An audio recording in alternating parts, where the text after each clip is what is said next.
What's up mga lods? Diba meron na akong kinuhang paddock stand mga lods. Naisip ko na i-delete ko muna yung aking center stand. Kasi madalas naman na akong gumagamit nito, yung paddock stand dito sa garahe. Ilang araw ko nang gamit yan. Yan lagi ginagamit ko, hindi ko na ginagamit yung aking center stand. So plano ko rin tong i-maintenance. Titignan ko kung kinalawang yung kanyang parang pinaka-ehe niya doon sa gitna. Gusto ko siyang i-regrease. Kakalasin ko muna, lilinisin ko maigi yung pinagkakabitan niya. Tsaka yung sa ehe nga sa loob. Gusto kong i-regrease. Yan, so tatanggalin ko muna to kasi hindi ko naman na siya ginagamit sa ngayon dahil meron nga akong paddock stand. Meron lang naman tong lock na parang clip dito. Tatanggalin lang naman yan. May washer tapos pwede na itulak yung ehe tsaka tanggalin yung spring. Tanggalin ko muna to.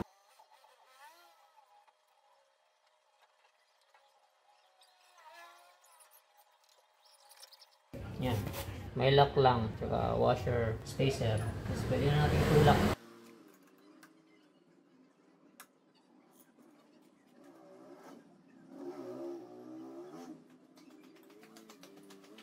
Yan, hindi na ako nahirapan magtanggal kasi madalas ko itong lagyan ng langis. No, ayos. Ayan, mas malinis na siyang tignan ngayon compared din sa may center stand.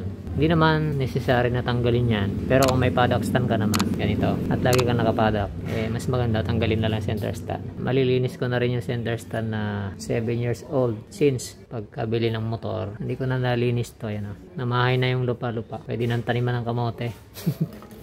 Pag di kasi tinanggal center stand, hindi siya nalilinis basta. Yan, makukot-kot ko na yung mga ano doon. Maraming dumi. Mga naglupa-lupa na. Wala na rin nakaharang dito sa may tabi ng side stand. Ito, hindi ko to pwedeng tanggalin kasi kailangan ko to pag nasa labas ako. Yan lang yung center stand lang. Pero hindi ko di-dispose yung ano na yan, center stand kasi minsan kailangan talagang center stand. Lalo na pag nagpalit ng swing arm, mga ganun na senaryo, kailangan ng center stand. Tsaka yung nag-maintenance ka ng ano mo, shock or nagpalit halimbawa, kailangan mo ng center stand. Pero meron akong ano doon yung jack na butterfly, pwede rin naman gamitin yan, kaya lang mas maganda pa rin yung center stand. Gagawin ko dyan, lilinisin ko lang tapos tatago ko muna.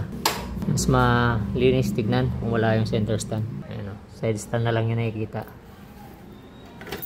Sa kabila, wala nang nakalawit doon. Mas pogi na siya tignan pag ganyan nakapadak. Wala nang makikita. At malilinis ko pang maigi yung chassis ko sa ilalim. Sa part ng lagayan ng center stand. Wala naman yung purpose ko. Malinis, maigi doon, ma-deep clean. Sa may part ng center stand. Tapos, syempre mas pogi tignan. Yan naman kasi yung purpose ng paddock. Pwede kang mag-delete ng center stand. Yan. So, ride safe sa lahat mga lads. Peace.